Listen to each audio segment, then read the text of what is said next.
Welcome to Ireland Unfiltered. This week, the guest is Paul Howard, creator of Russell Carroll Kelly.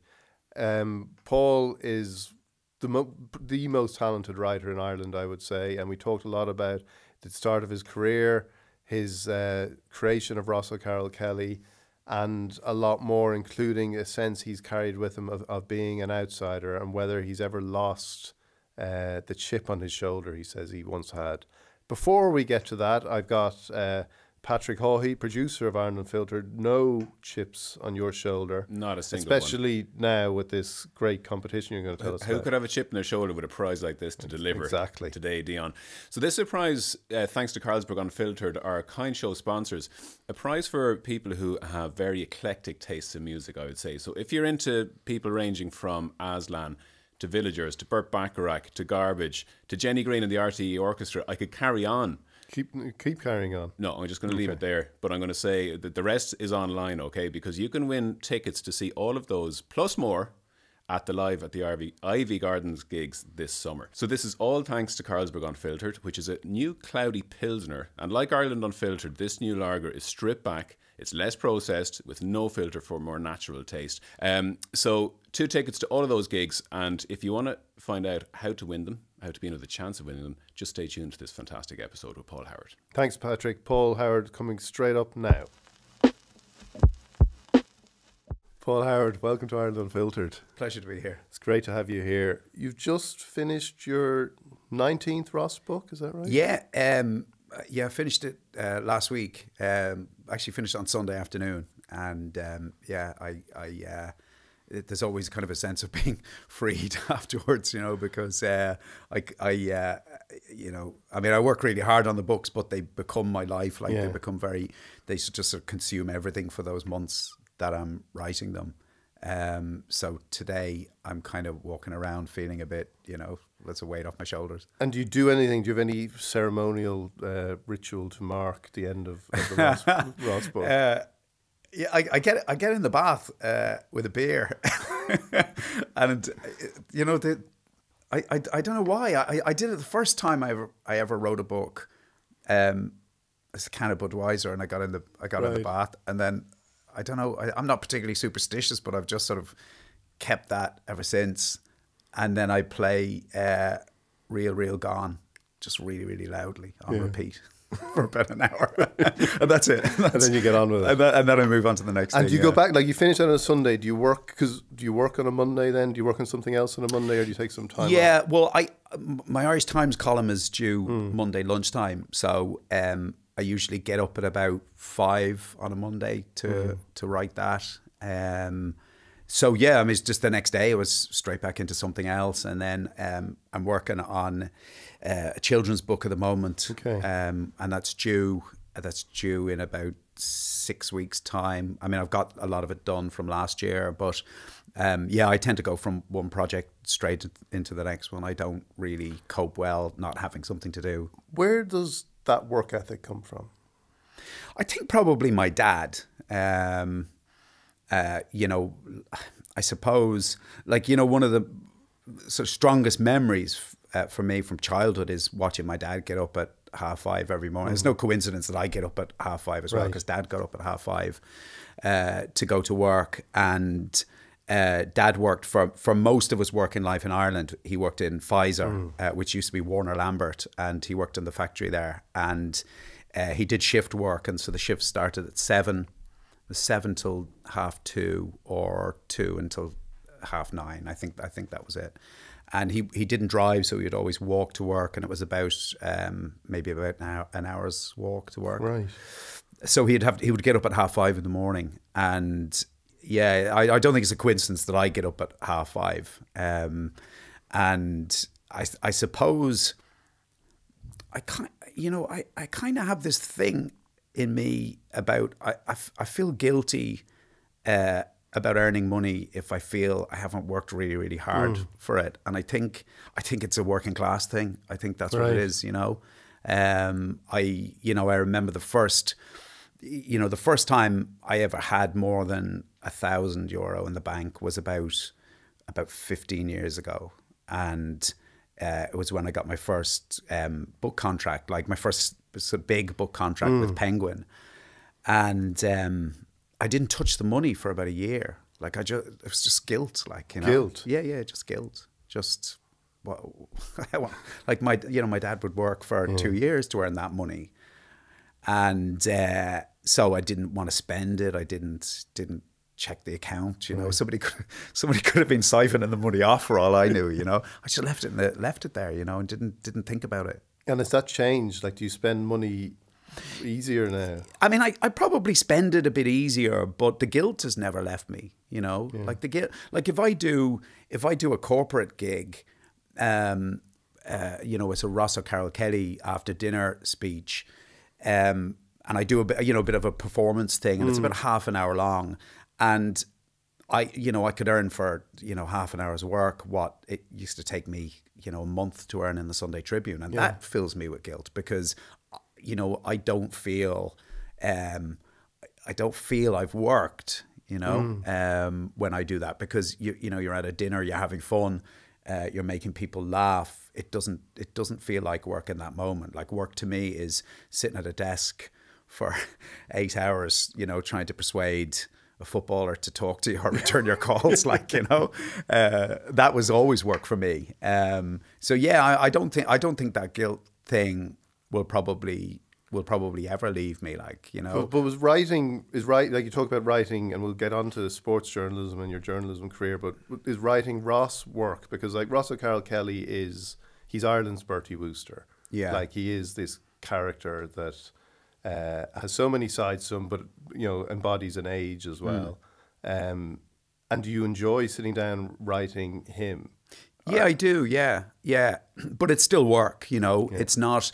I mean, I've been doing it for 22 years now, and, you know, I kind of have a sense that if it got easy, then I wouldn't be working hard on it anymore. I wouldn't be trying anymore. And I think if I hadn't worked so hard on it, I probably would have given up maybe 10 or 15 years ago. But I still get up at 5 o'clock, 5:30 on a Monday to write the column, and I deliver it at lunchtime, and it's only 900 words long. So I agonize over every joke, every word, you know, every linguistic crutch I put into the copy. Like, you know, it's you know, it's still work. Do you change much of it? Do you have agonies? Like, are you sort of like Hugh McIlvanney, calling people up and changing copy after you've sent it in? No, once I've filed it, it's gone. But I do go through those agonies of up until deadline time, up until delivery. And maybe it's because I worked as a sub-editor and an editor in the Sunday Tribune as well, that I remember those people who would ring you 5 minutes after a page had gone and, you know, want to change an adjective or something, you know, and the courier would be already gone with the page on a bike up to Ashburn to the printers, you know, and you just say, oh yeah, I'll make sure that's changed, you know, and then you kind of think, I'll deal with that on Tuesday, you know. Take me back then. Like, you talked about your dad and work. You were born in England. Your parents went there in the 60s. Yeah, they went there in the 60s. You know, like all their family, really. You know, all my dad's brothers went to England. I think 6 brothers, 7 brothers, all in London. My mother's family were all scatters as well. You know, they went to Australia and America and England. And that was it. It was emigration, you know, especially for working class people. And my dad was in the Merchant Navy. Okay. And my dad showed me a passport when I was a kid, and he had I think he'd been to 90 countries by the time he was 25. Right. So Dad had had this amazing life, like this really exciting life. You know, I think he went through the Panama Canal. He told me when I was a kid that he went through the Panama Canal when it was 50 years old. And he said he'd lied about his age to join the Navy. He was actually old. He was younger than the age requirement. But he said he remembered kind of lying on the deck of the ship, maybe 15 or something, and he was reading The Origin of the Species, and he said he just realized what the world was all about. Like, he said, everything just clicked for him, you know. And so he sailed. I mean, he went everywhere, you know. And then my mum was in London, My mum was a hairdresser, and but she didn't work. She managed a shop in Dunleary from the age of, I think, 14. You know, it was very, very young. Like, and the owner of the shop, it was called Foster's. The owner of the shop was he was sick, so he left her to run the shop, and she ran that business. And then so they went to London. Dad left the Navy, and we were all born there, like 4 kids.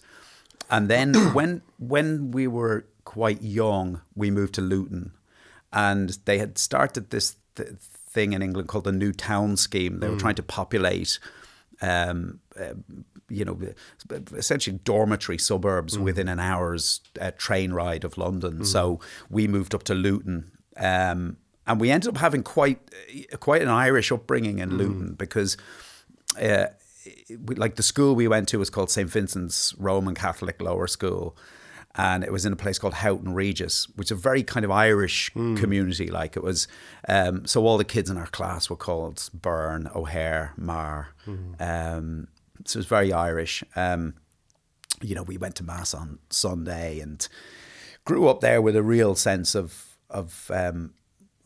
place, and the place wasn't England. Place was Ireland.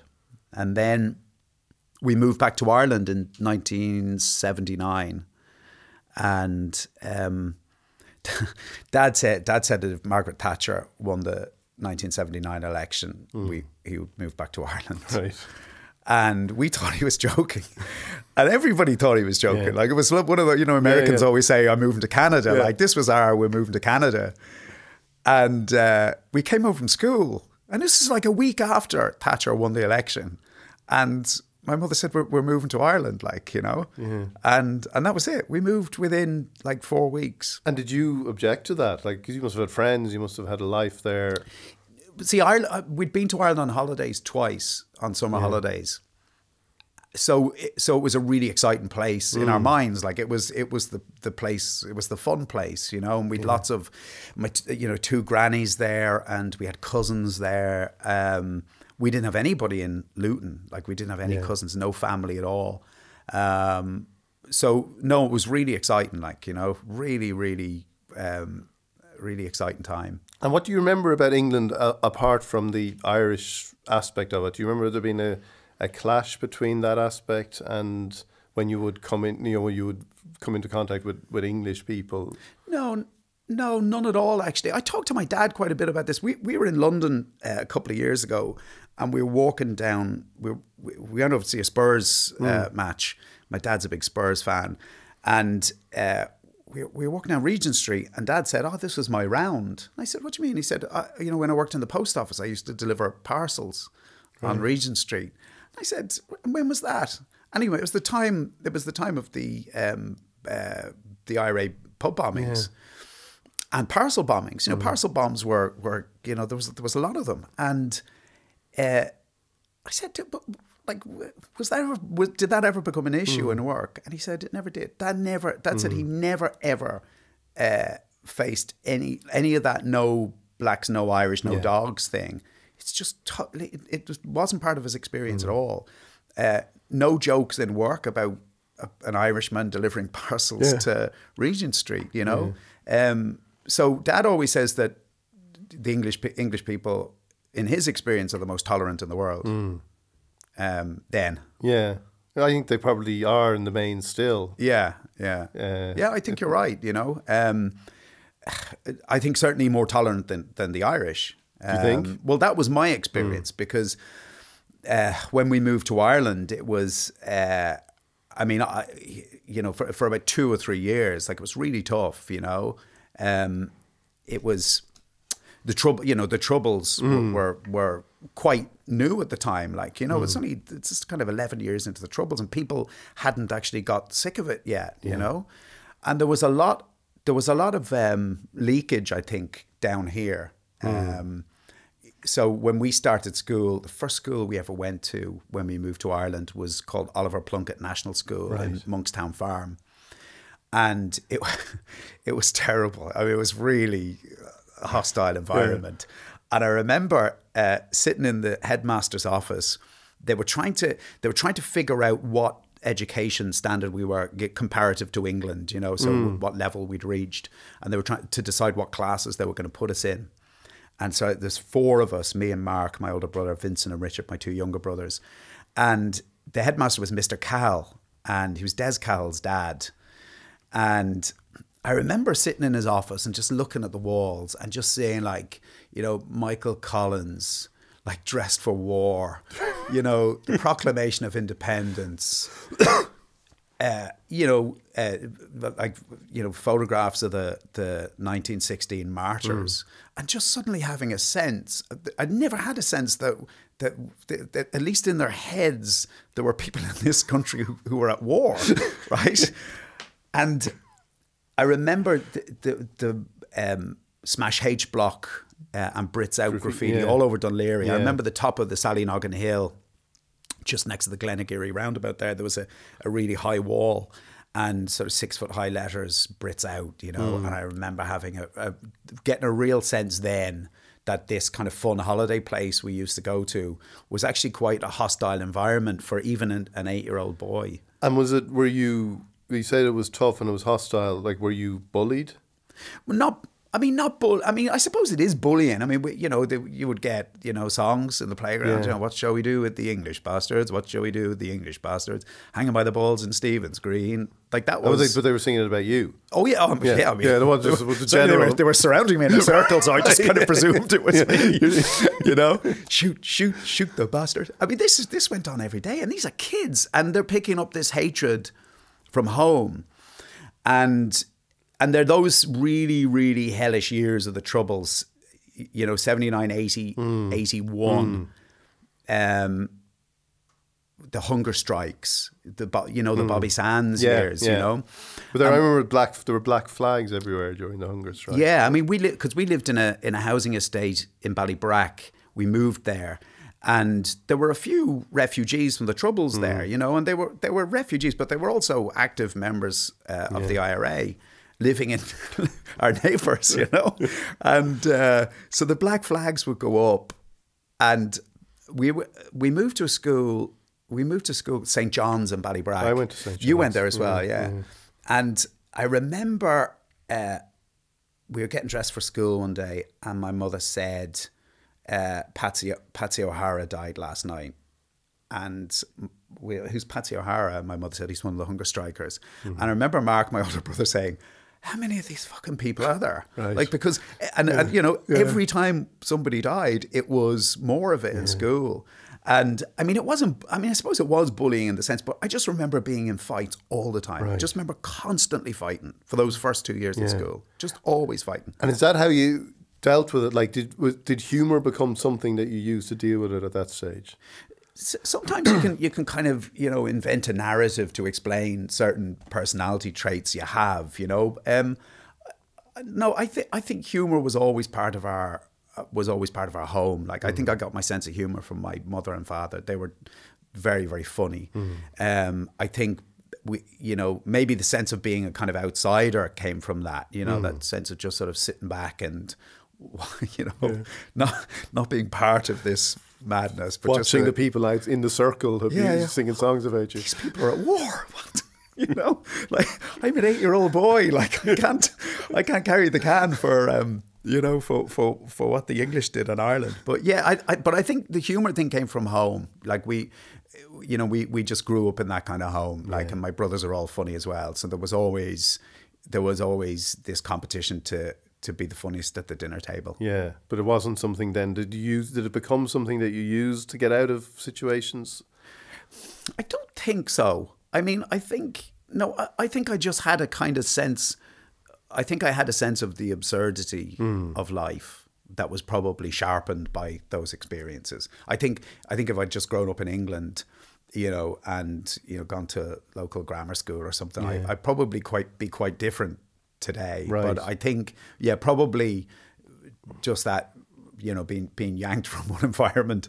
And remember, like, nobody was moving, like, from England to Ireland in the late 1970s. Like, all of the emigrant traffic was going the other way. Nobody was taking 4 children under the age of 10 and saying, there's a big shining future waiting for us in Ireland. Yeah, in you know? 1970s. In 1979, you know. But Dad just had a sense that Thatcher wasn't going to be good news for, you know, a working class family, large working class family living in England, relying on manufacturing. But did your grandfather grew up in Scotland? Did he? Is that? Yeah, he did. Yeah. He was sent over there. I can't remember. I can't remember the exact circumstances. I just remember there was a lot of sickness in Ireland at the time. Okay. It might have been somehow TB related. That either his parents were ill with TB or died with TB, and he was sent to Scotland. So he grew up with this. He had a Scottish accent. Like when my dad talks about him, he does Scottish accents. Right. Yeah. So, but he grew up in Scotland, and then came back here and moved back here. And he was in the Navy as well. Right. Okay. So they were all seafaring. Like, you know, my dad's brothers all joined the Navy as well. Right. And my dad has ended up living back you know, next to the sea in Dunleary, like looking out in the sea. Like, so it's kind of it's in him. It's an addiction. Yeah. He's never seen a boat. He doesn't want to get on. Like, you know. But you talk about being an outsider there in that sense, but also, like, at what stage do you remember becoming aware of being an outsider in a sort of class way in Ireland? Probably when I was a teenager, I think. I remember when I was 15, I had this thing in my head. For a very short period, I wanted to be a forensic scientist. I wanted to be a scene of crime investigator. And I remember a teacher in school, Madeleine O'Shea. She was a career guidance teacher. She gave me my bus fare to go to UCD because there was a lecture on forensic science, and I went along, and I mean it totally dissuaded me from doing it because I didn't understand anything. Okay. You thought you would just show up at a crime scene and I thought that a bit, you know, with Columbo, you know, all right, I see what's going on here, you know. Those splatter patterns, and then leave and then come back a couple of minutes later, just one more thing. And anyway, but what I remember about that is like meeting kids from like what I consider posh schools at the time for the first time, like, and hearing them interact and everything, and having a real kind of sense that I was different from these kids, you know, not better or worse or anything, but just different. Like, I became aware of two different Irelands, two different Dublins, definitely.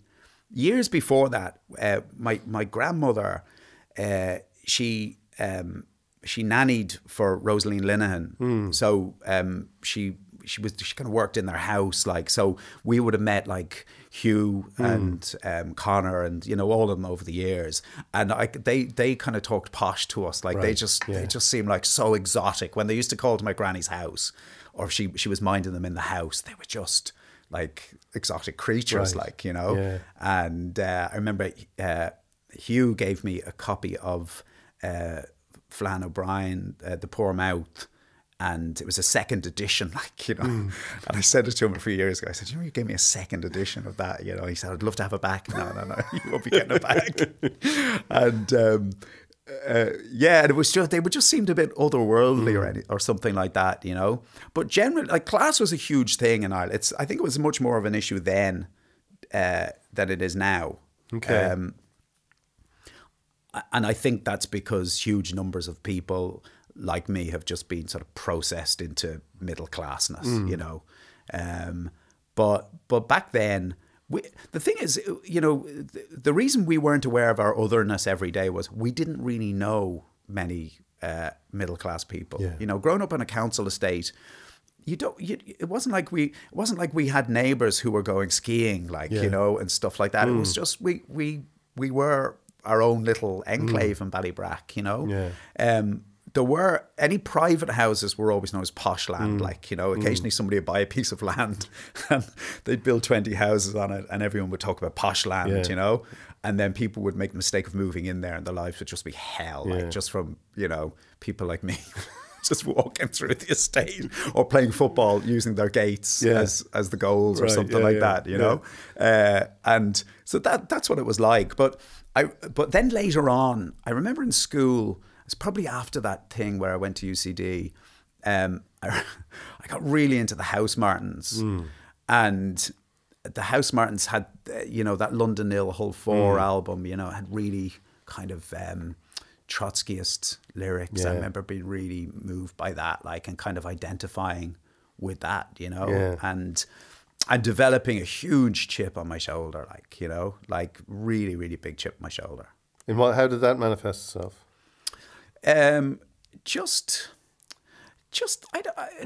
remember when I left school, the first story I ever worked on, I was asked to write some articles for a community magazine in Ballybrack called The Mag, and I was about 17. I might have been still at school at the time, and I remember writing this piece.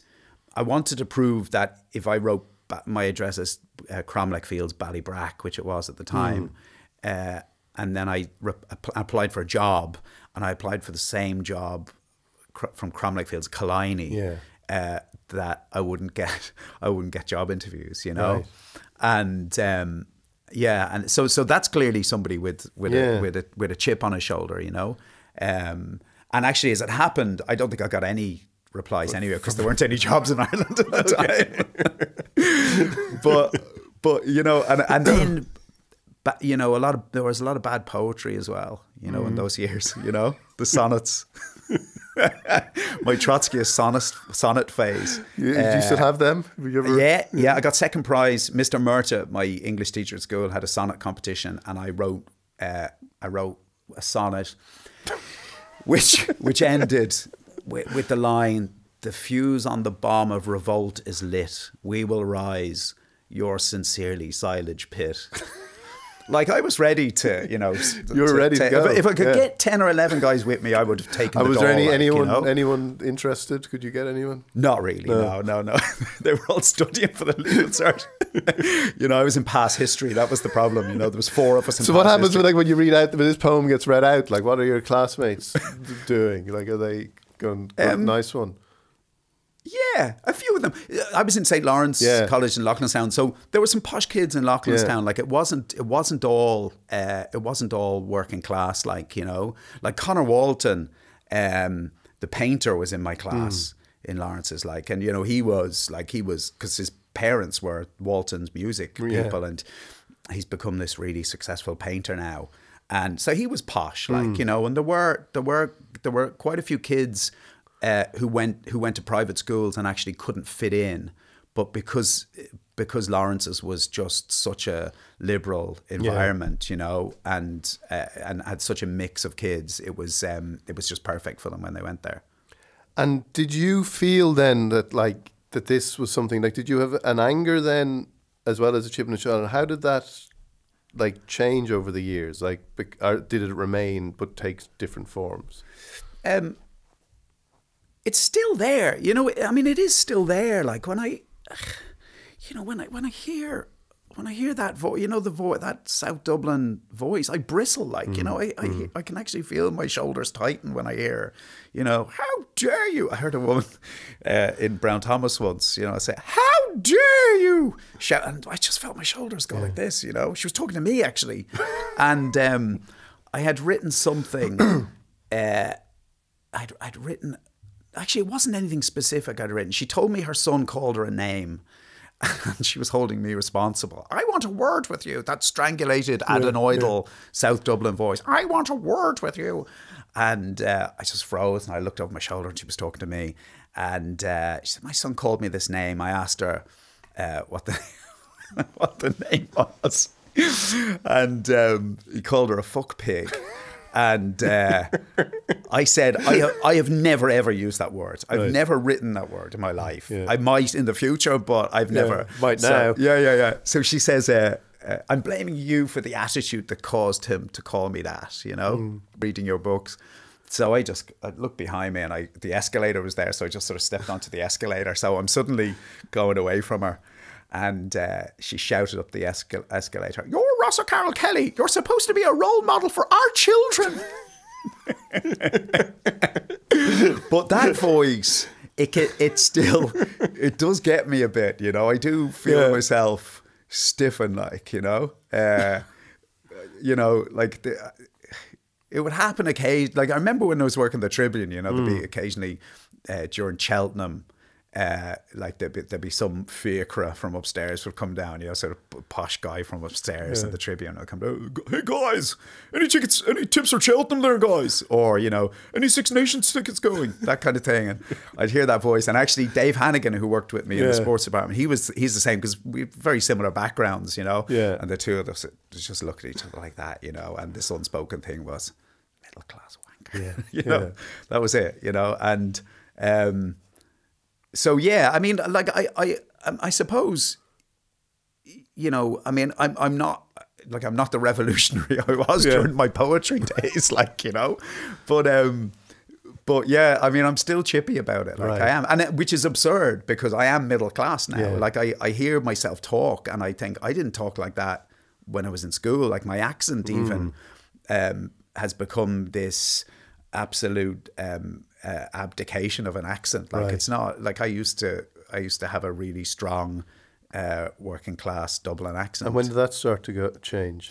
I think, I mean, it wasn't a conscious thing, but I think when I joined the Tribune for the first time, I was kind of moving in you know, middle class circles really. Like I remember the first time I met Alan Ruddock, like, you know, and Alan was just great, but Alan was so posh, like, you know, it was just, you know, it was amazing, like, to sort of, and he used to hold the phone like this, like he'd have it over the, you know, and he'd be, I remember he was on the phone one day and he said, he was the business editor at the time, and he said, yeah, somebody's been selling shares in CRH this morning, can we find out who that is? And he gets a phone call back to say it was him. That his broker had sold his shares, you know, and it had caused a blip in the share price. But there was lots of posh accents in the Tribune, and not necessarily posh accents. I mean that's not true actually. Just there were posh accents, but they were all people from middle class background, mostly UCD or UCC or Trinity educated. And they were adults. I was a kid. Like I was very, very young when I went in there, and very, very impressionable. And I think probably in an effort to blend in, my accent just blanded out. Yeah. Just like it did when we moved to Ireland in 1979. Like, you know, it was an incentive to lose my Grange Hill accent. Because I was like, what, mate? Watch ya, mate.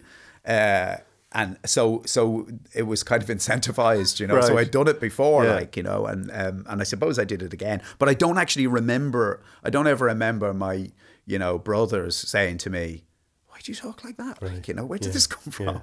But I know my accent's very, very bland South Dublin accent now. But again, that sense of being an observer or an outsider must have been kind of pronounced when you were going into the Tribune, when you were there and seeing these people, seeing Alan Ruddock, seeing these kind of self-assured, confident. Like, were you a confident guy? Yeah, I was really cocky, actually. Were you? Yeah. Really actually, I don't need to say were you. I remember you. I used to wear a suit. I thought, see, I'd worked for a year in a factory before I joined the Tribune, and then I was kind of freelancing at night. I joined Southside, which was actually Southside newspaper, their local newspaper, a free newspaper, which was in the Tribune newsroom right outside Vincent Brown's office. And the first time I ever went in there with copy, I was just sort of sending letters to the editor saying I want to be a journalist while I was working in the factory. And he wrote back to me and just said, come in and have a chat. So I went in, and the first time I walked up the stairs and I came around the corner, and I remember Vincent was bawling somebody out of it, like 50 yards away, just screaming across the newsroom floor. And I remember this cigarette smoke everywhere, like just this fog, cigarette smoke, the smell of it. And I remember seeing David Walsh and Paul Kimmage on the sports desk. Gene Kerrigan used to sit over by the window on the far side. The newsroom was like, Kevin Dawson, Mike Malott, Anne-Marie Smith, You know, I mean, it was such, because I mean, I bought the Tribune at the time. I always wanted to work for the Tribune. Yeah. I never wanted to work for anyone except the Tribune.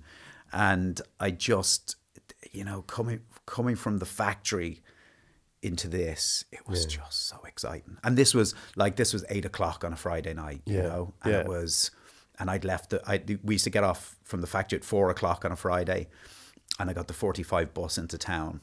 And with my copy, and it took about an hour to get in. I'd be sitting there like trembling with my copy. Would they like it? Like, you know, and Ken Finlay, the editor, would just go through it and go, just cross paragraphs out and say 4-paragraph story, you know. It was great. Like, it was just the excitement of that. It was, I never wanted to work anywhere. The first time I walked in there, I just said, this is it. This is what I want to do.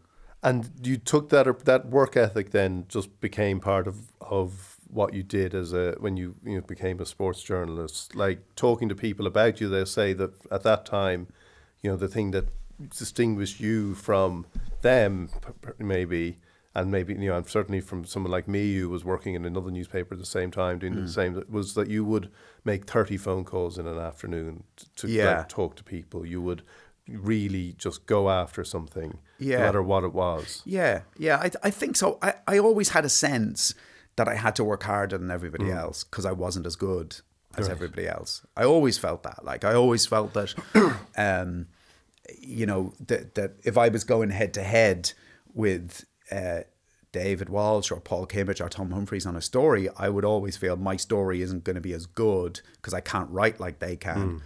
But maybe if I make 60 phone calls, I might get something that they don't get. And so yeah, it was always about hard work. Like, you know, it was but I had that sense, you know, that Kevin Keegan thing of, you know, I'm not the best, but if I'm really, really hard working, I can kind of look like I'm on a level. Okay. I always had that sense. But you were also then at the same time being funny and somebody told me a story this week of It's not true. It's almost certainly not true. Go on. But talking to somebody, how funny you were in the Tribune office, and they actually said to somebody in RTE, you know, you should get this guy. Like, he's really funny. Really? And they said, but is he TV funny? All right, okay. You know, whatever that means. Probably not, I'd say.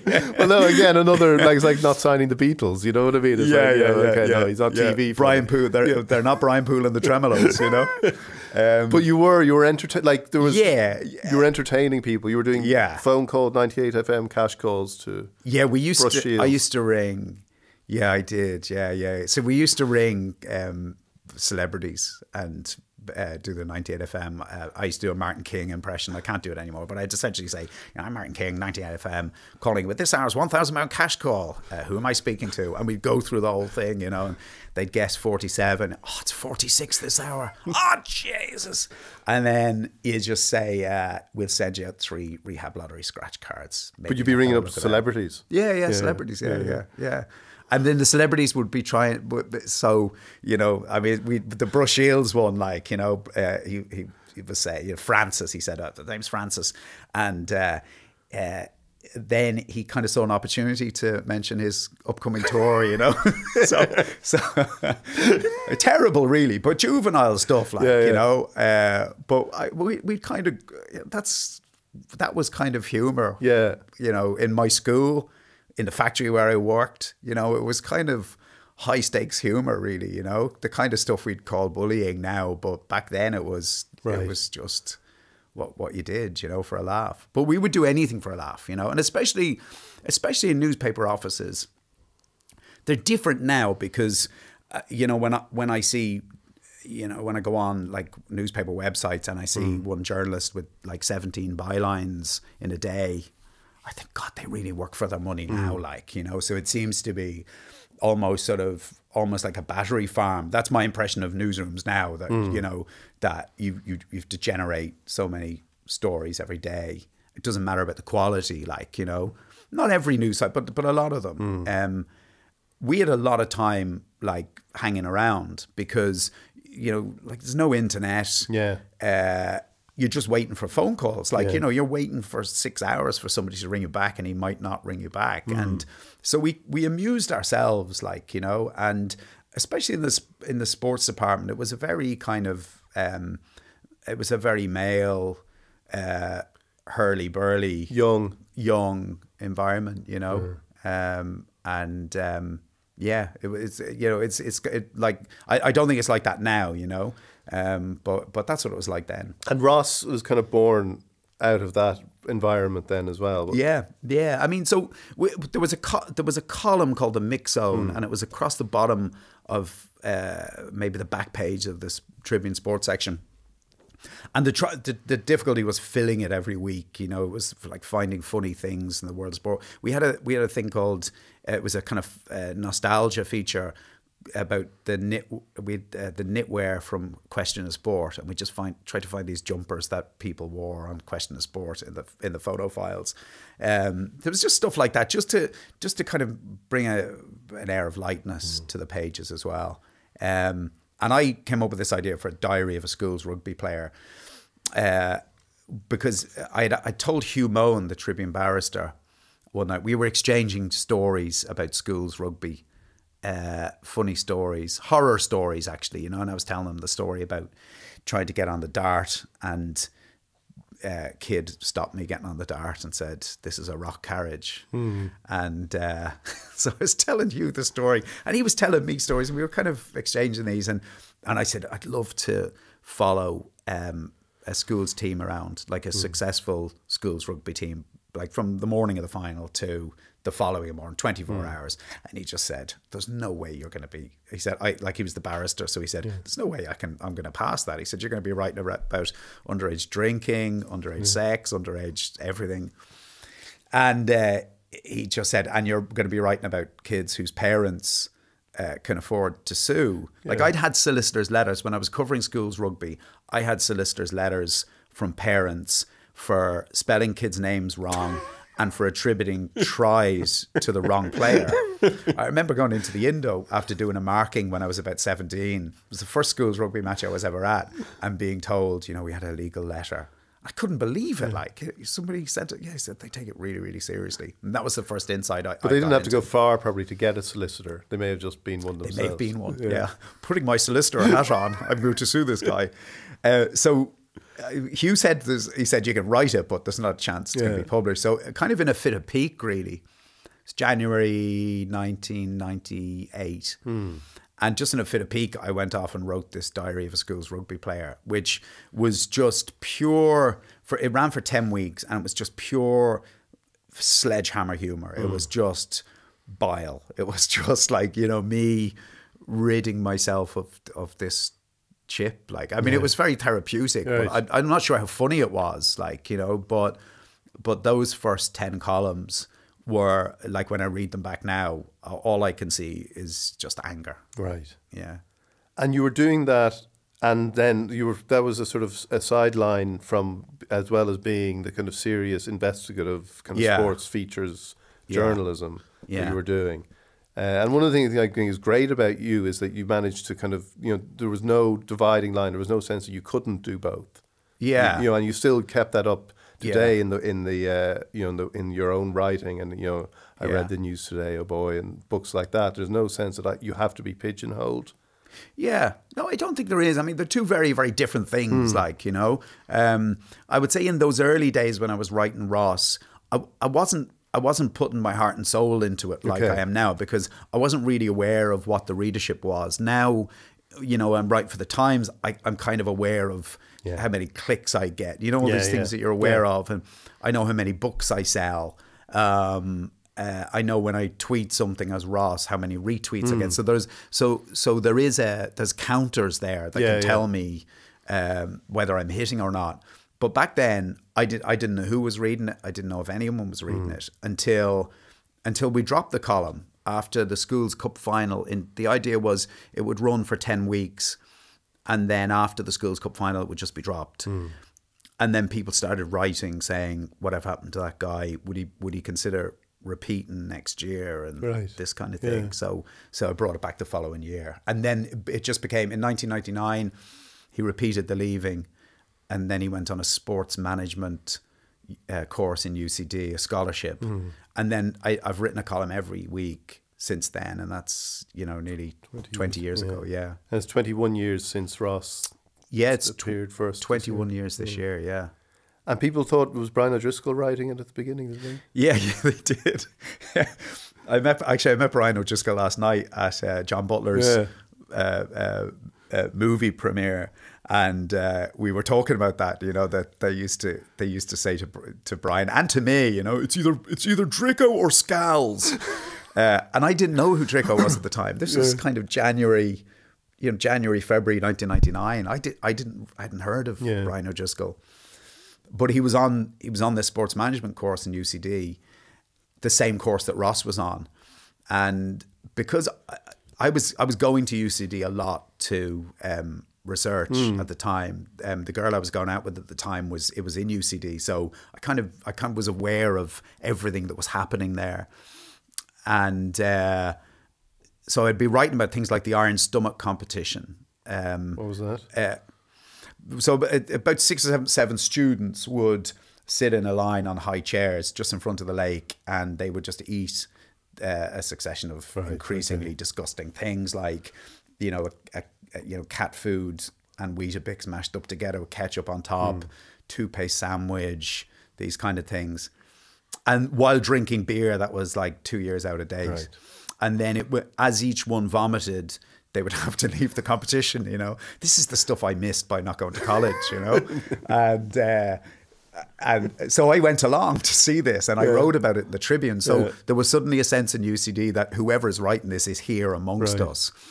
And the smart money at the time was that it was Dricko or Scals. And maybe they felt Driscoll had a chip on his shoulder too, because isn't there the story about him walking down Grafton Street one night, and some guys came up to him and said, we have something you'll never have. And they pulled out like the Leinster Senior Schools Cup medal that they were wearing around their necks.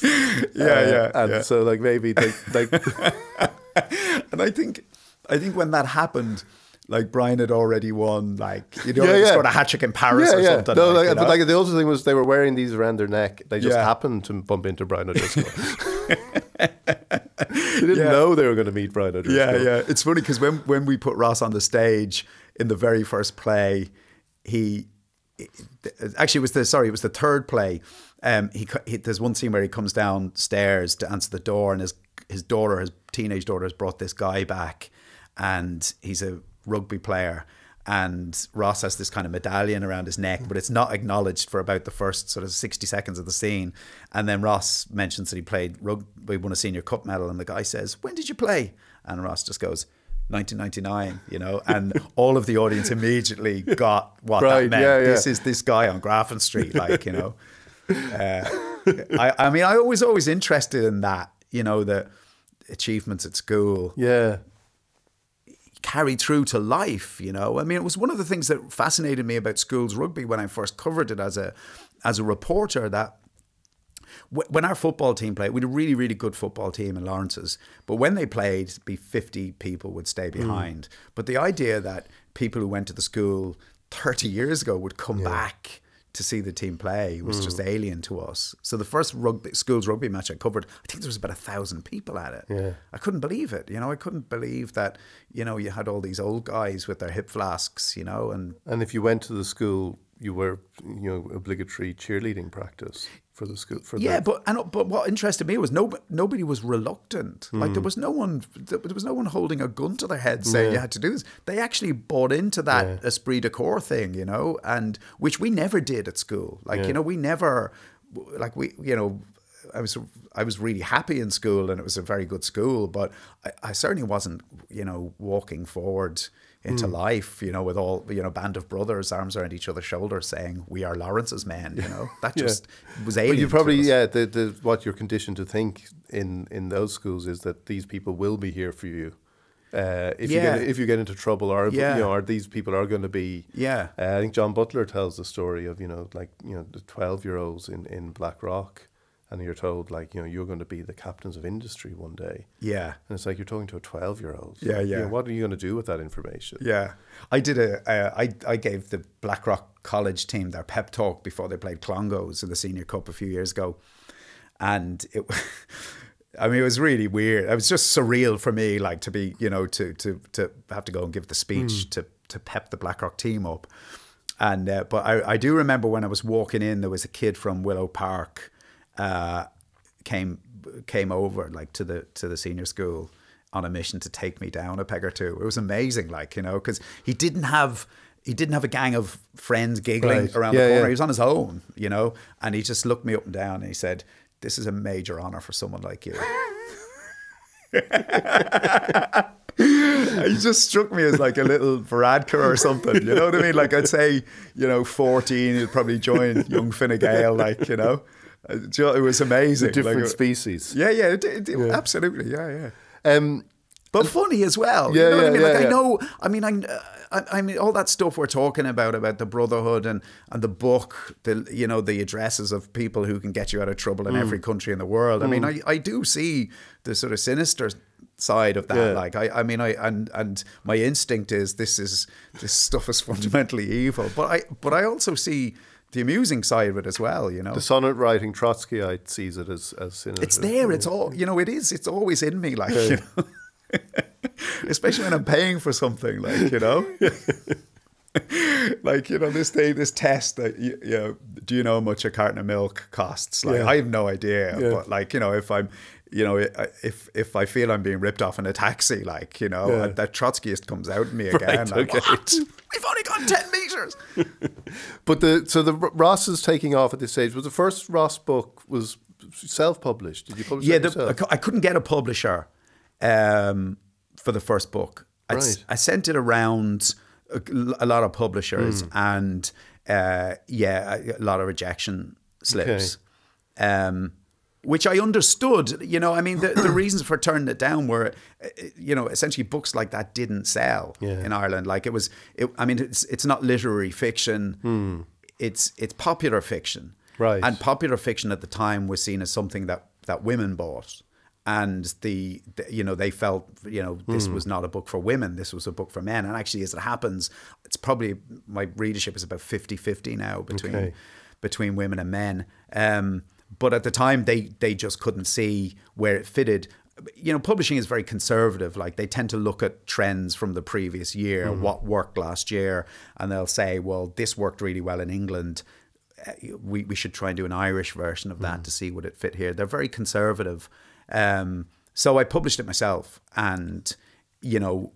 How much of a risk was that for you? No, I mean, it wasn't a risk at all, in that the Sunday Tribune paid the bill to the printers. I never paid the bill. We had an account with the printers, and they printed it.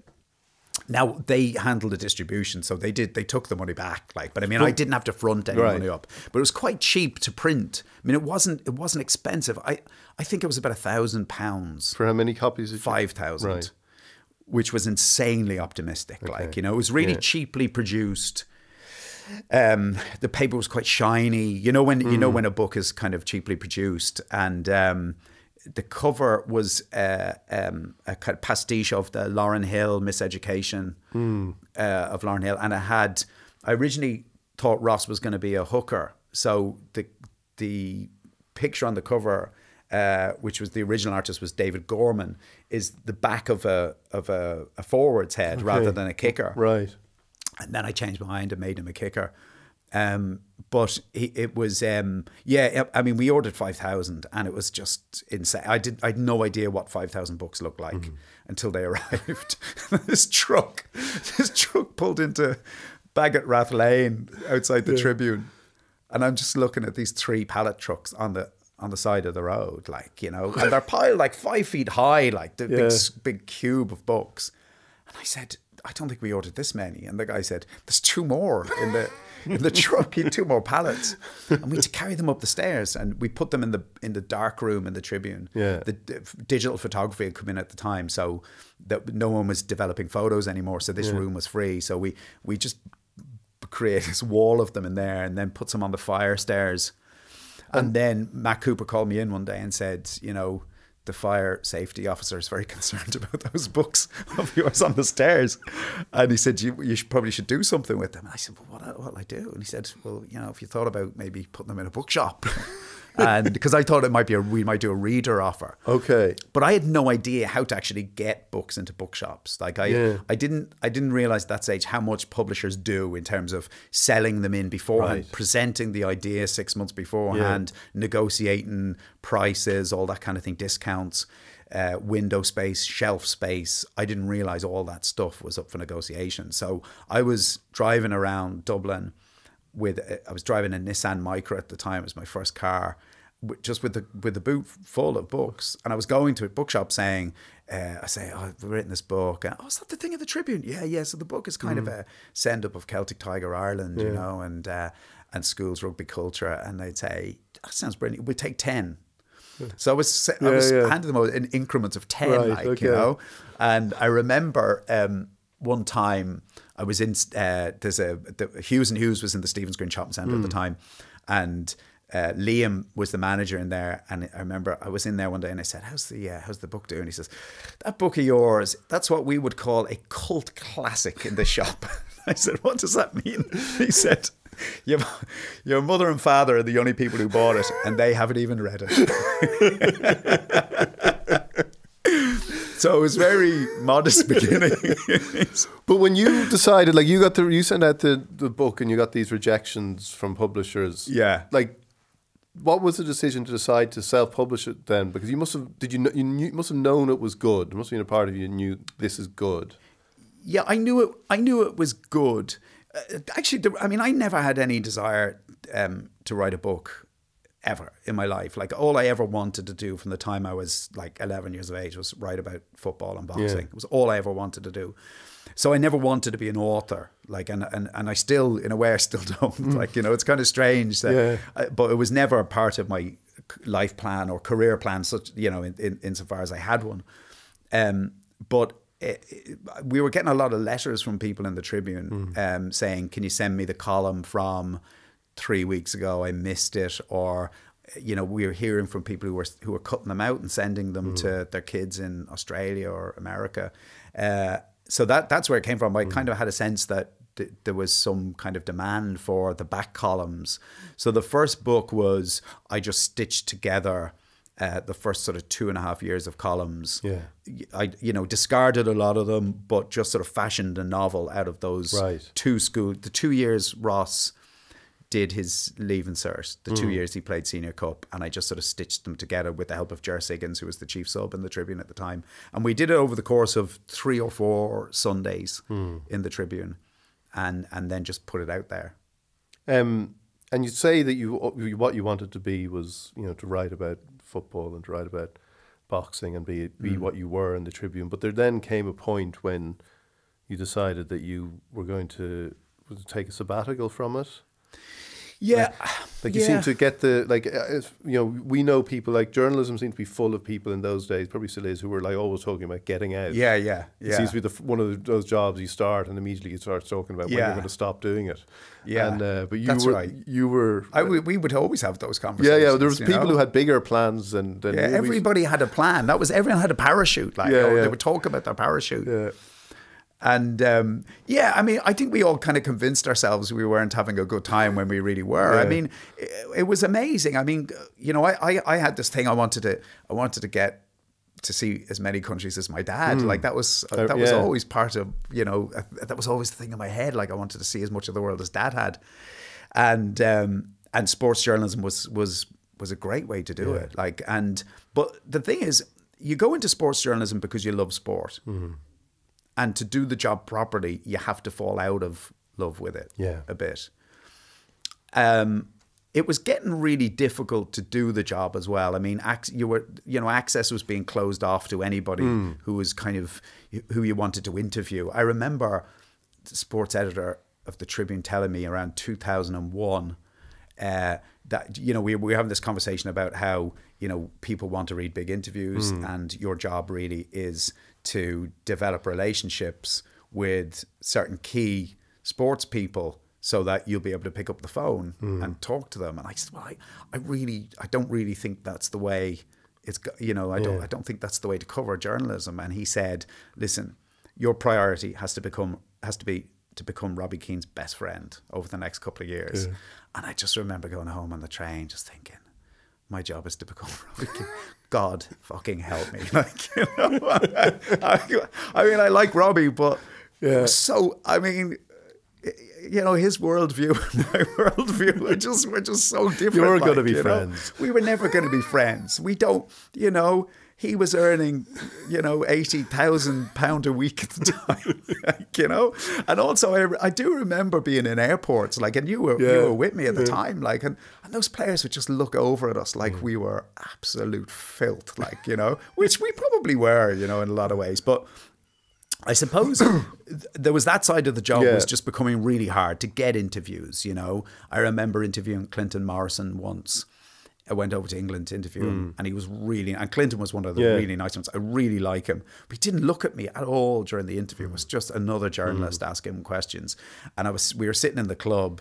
I think it was in Birmingham at the time, and there was a television on in the corner playing Goals on Monday on mute. You just watched the television for the whole interview, and then I got lost trying to get out of the club, and I went down this corridor, and it was a emergency door, and I'd gone the wrong way, so I came back, and Clinton stopped me and said, "Are you lost?" And I could tell he didn't know I was the journalist who'd just been interviewing. Right. Okay. So you were moments like that when you know you're not going to be Clinton Morrison's best friend. Yeah. And like I said, Clinton was one of the best, but it was just, it mattered so much to me. I was up at 4 a.m. to get that flight to England, and I'd insanely, you know, booked a return flight at 10 o'clock that night in case me and Clinton became best friends, and he wanted to tell me his whole life story. And then, you know, you're returning to the airport at 2 o'clock and your flight home's at 10. You've 8 hours to kill. Like, and days like that just wore you down. You had an escape at this point. You had, like, you were a publishing deal for Ross. Yeah, so I moved from the O'Brien Press published 4 of the books, and that's when it really kind of took off, you know, because the O'Brien Press, an Irish publisher, they were able to get it into shops. They had relationships with Eason's and other publishers, so it started to develop a readership, and then I moved to Penguin in, it was 2005, the summer of 2005. And the first book I did for them was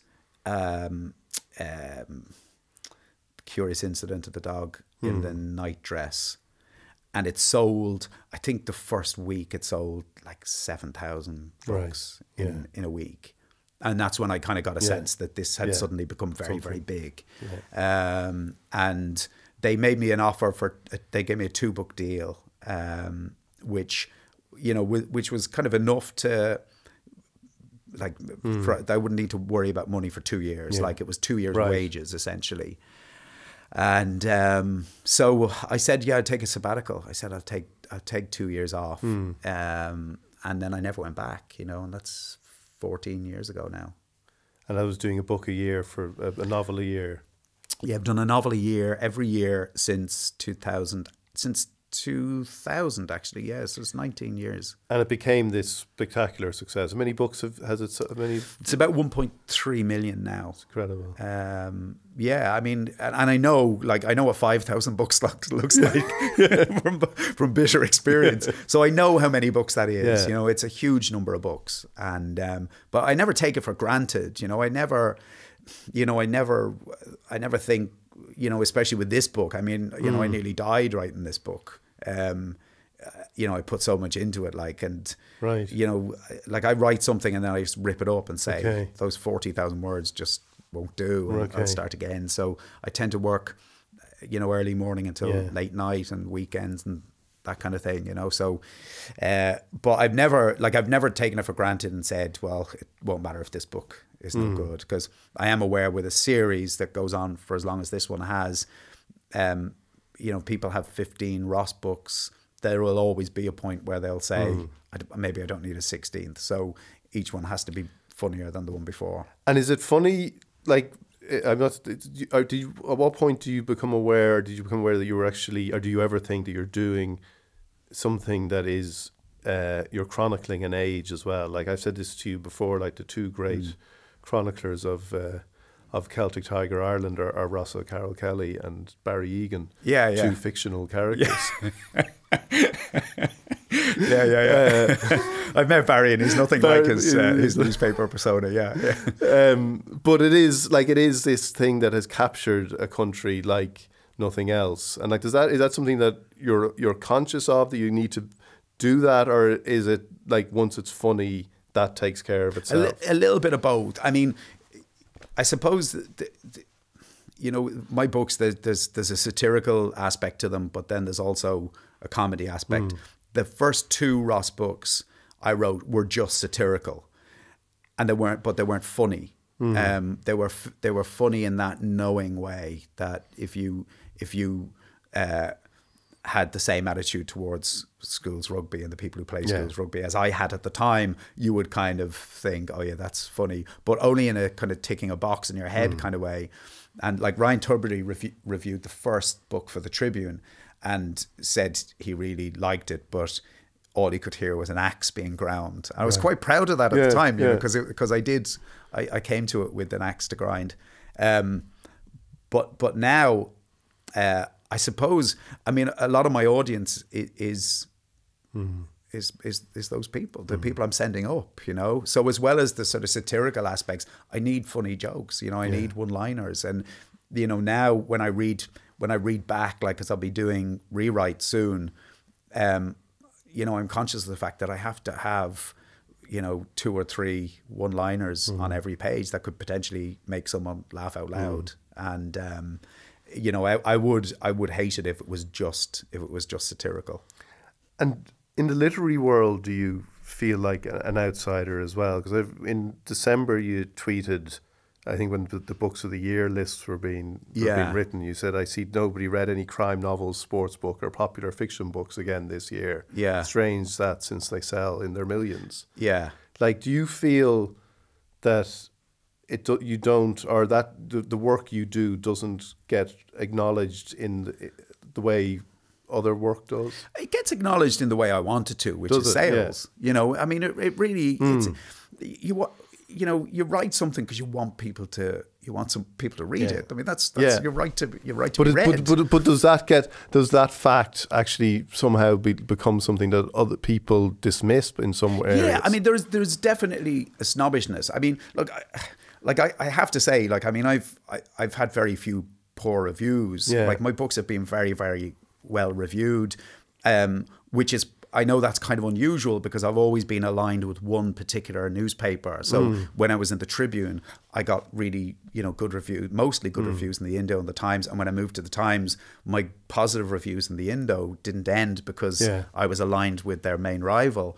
So I can't say the critics have been sniffy towards Ross. Like, I've won 3 book awards, so I can't say I haven't got acclaim for it either. But there is, like, critics, I think, are obsessed with literary prizes, the big literary prizes, in ways that readers aren't. That and they're very, very focused on that. Even minor literary prizes, they're very, very focused on them. I think literary fiction is taken a lot more seriously by the media than it is by readers. Really, the sales figures for literary fiction don't support the notion that this is the book industry. It isn't the book industry. The book industry is books about sport, cookbooks, popular fiction, those books that I mentioned that never get mentioned in the end of year reviews, But also that the assumption being that those books that nobody reads are also somehow innately superior. Yeah, and that's what happens. Like, when you ask, 20 people to what did you read this year, their priority is to put their best face forward, So they're not going to say, I read the 16th Ross O'Carroll Kelly book, or they're not going to say, I read Peter Crouch's book. Yeah. So they don't say anything about sport. They don't say anything about popular fiction. They don't mention cookbooks or anything. It's always literary fiction. But I think they're trying to tell you something about themselves rather than something about the books they've read. I think that's the way it is. Hugh Leonard said, "I'm the only Irish writer who has talent. The rest of them are geniuses." Yeah, I like that. Yeah. And like that would kind of, and he had a Tony Award and he had all this stuff. But again, would that seem to be almost held against him in that world? Well, it's like I was asked in an interview once. It was a promotional thing for the Book Awards. I was asked, how important is it that popular fiction is also honoured? And I said, when you say popular fiction, do you mean books that actually sell? Yeah. Which is the truth, you know? And they didn't use that. But it's it's the same as theatre, I mean, like the popular commercial theatre is the dirty secret of the arts world, because people are slow to acknowledge that you can actually put a play on, 1,000 people will go to it, and you can make money from it without having to get, money from the Arts Council. And it's almost like it's looked down on. Like commercial theatre never gets, very, very rarely gets mentioned or shortlisted for Irish Times Theatre Awards, for instance. I think the 60 nominations this year, and like one is commercial theatre, and like 59 are subsidised theatre. So yeah, there's a snobbishness there, but it's a snobbishness among people who don't really matter. Like they kind of matter in their own world. But I write for my readers. Like I think my books sell usually between 25 and 30,000 copies, and that's who you're writing for. You don't feel that old chip on the shoulder manifesting itself when you see some of these things and these awards? Do you feel? No, I think those awards are for serious writers. Like I get asked sometimes, like, could you write a literary piece, a literary book, literary fiction, and I just couldn't do it. Like I'm not a serious person. But that's the premise is wrong, though, isn't it? Could you write a serious book? Your books are serious. Yeah, they just happen to be funny. Yeah. But there's also, I think people are suspicious of humour. Like, I'm going to say people aren't suspicious of humour. I think critics are suspicious of humour. Well, John Butler was on the show last week and he said the same thing, comic, humorous films don't win Oscars. No, they don't. Unless Woody Allen wrote them, But like John Candy, one of the greatest comedy actors of the last century, never won an award in his life, But comedy, I think a lot of critics are suspicious of comedy. I think, like A.A. Gill used to say, he found laughter vulgar. And he said, when he watches something that's funny, he said, I like to just sit there silently ticking off boxes in my head, saying, yes, that was funny. Yes, that was funny. And then examining afterwards why I found it funny. Yeah. But he said, I find that visceral thing of laughing, like hearing something that makes me lose it for that moment, like despite myself, before I've intellectually examined the joke, the urge to laugh, he found that vulgar. But that goes against everyone else's or most people's desire, what they get from something or what they want to get from something, isn't it? Yeah, because you've had music, you've had Copperface Jack's musical, you've had Anglo. These things are packed out with people laughing and coming out of a theatre laughing. Well, Anglo was packed out with solicitors mostly, who weren't laughing, who were examining it like they were laughing. No, they were actually writing down the jokes. That really happened. I was sitting beside a solicitor who had a yellow legal pad in front of him, and he was writing down every joke to bring back to who knows what office. Take me back then to the kid who wanted to be a football writer, a football journalist, and you wrote these reports. Yeah. That about the 1982 World Cup. Yeah. And then when you covered the World Cup in 2002, your mother produced. Yeah. It was a school copybook. Yeah. I had one for 82 and then one for 86 as well. And at the end of remember at the end of a school year, like you'd have a couple of copybooks where you only use 3 or 4 pages, just rip them out and pull the ones out of the back, and you had a copybook to do what you want with for the summer. And so I watched the World Cup, watched every match, wrote down teams, scores and scores, exactly the stuff we were doing for a living, 20 years later, and little just little reports on the match that were kind of written in kind of John Motson language, you know, like it was always a sublime chip. You know, Motson words. The keeper had a torrid time of it. That kind of it was written in football commentator language. And I would just sit there with this thing on the lap, just being really nerdy about it, you know, yellow cards and red cards and everything. And that's how I know it was all I ever really, really felt passionate about. It's all I ever wanted to do. And your mother kept them? Yeah. She kept loads of stuff like that, you know. She kept loads of stuff like that. You know, just before she died, I remember she gave me a poem that I wrote her on Mother's Day. Like, you know, this is before my Trotsky phase. Okay, good. my romantic sonnets of my kind of 8-9 years of age phase. I'd written this poem for Mother's Day, and she kept that as well, you know. And I have it in my drawer, actually, you know, my desk drawer. Do you? Yeah. And she died in 2004. Yeah. Like that. How was the helplessness around her, because she was ill for a while? Yeah, it was quite quick, really. And you know, I mean, it was about a year between her diagnosis. Yeah. She died of breast cancer. She had breast cancer and lung cancer, actually. Yeah. And it happened. Yeah, it was. I mean, it was quite quick, really. I mean, you know, and there wasn't a huge amount of time to reach an accommodation with it, like before she died. But really, she got.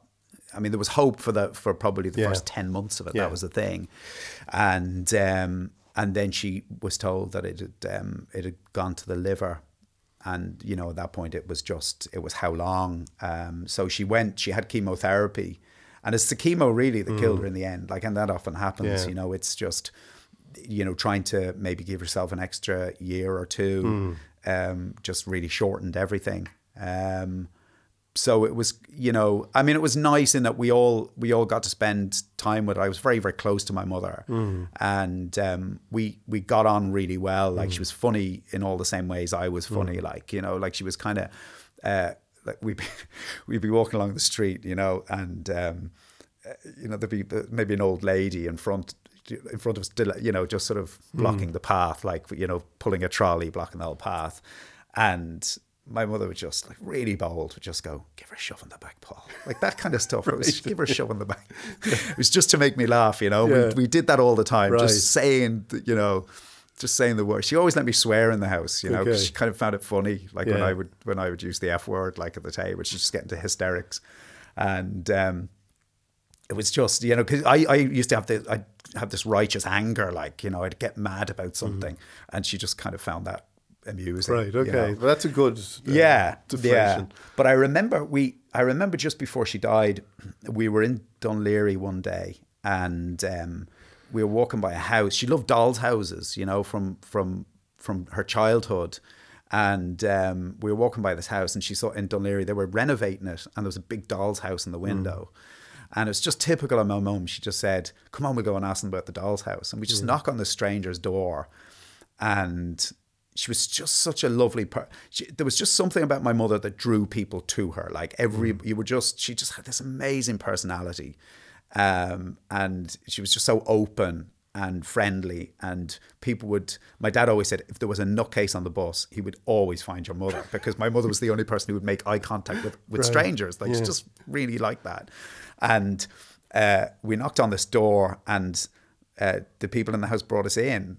And, you know, like 10 minutes later, we're having lunch with them. And that was my mother, like, you know, and I think we stayed for about an hour, like, you know, and of course, being Dunleary, you know, my mother grew up in Monkstown Farm, so she knew people that they knew, and they knew people she knew. And, you know, we're leaving there an hour later, like, you know, having made a friend, you know. And about a week later, she took ill. It was Good Friday, and then she never got out of hospital. You know, she died about a week after that, after going into hospital. And did it change how you approached work, or like when you say, because that was a time you came went into the Olympics? Yeah. After that, was there something? Do you think you felt maybe a sense of, I'm not going to waste time?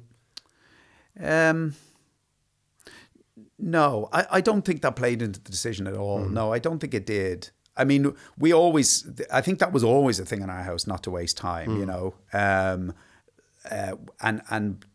the commitment to hard work as well. Like, I mean, talking about my dad working hard, but like my mother's side of the family, my grandmother was just an extraordinary person. Like, she had, you know, 7 kids of her own, in a you know, 3-bedroom house in Monkstown Farm.